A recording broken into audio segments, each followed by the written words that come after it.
I chose the book The Name Jar, and it's by Yang Suk Choi. And when I was in children's literature, I became familiar with this book.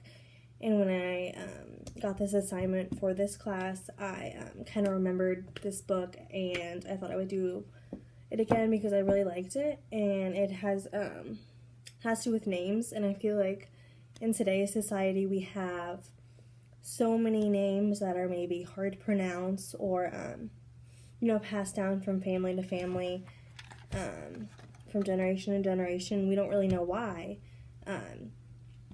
students have these names, and so this would be a good book to start an activity about names, and for students to maybe do a project on how they got their name, what it means to their family, and so on.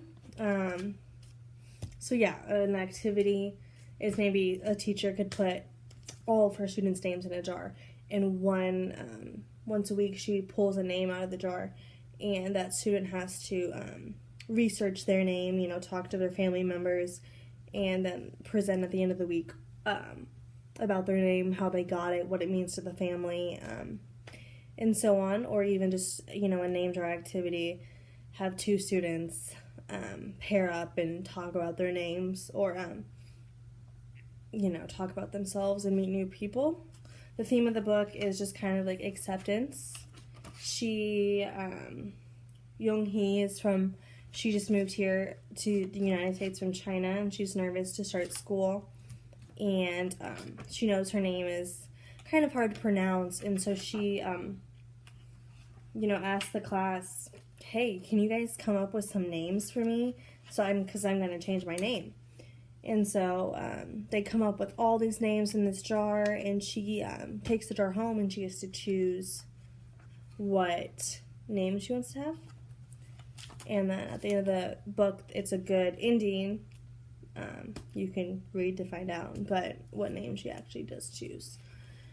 So here's the summary, because this book is pretty long.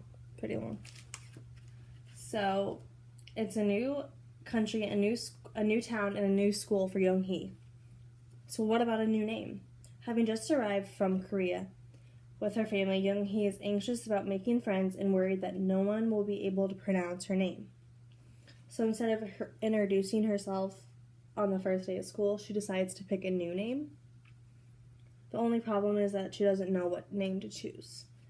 But when a large glass jar filled with names appears on her desk, Young-hee happily discovers that her classmates wants to help her. Will she be Daisy, Tamala, Madison? Who knows?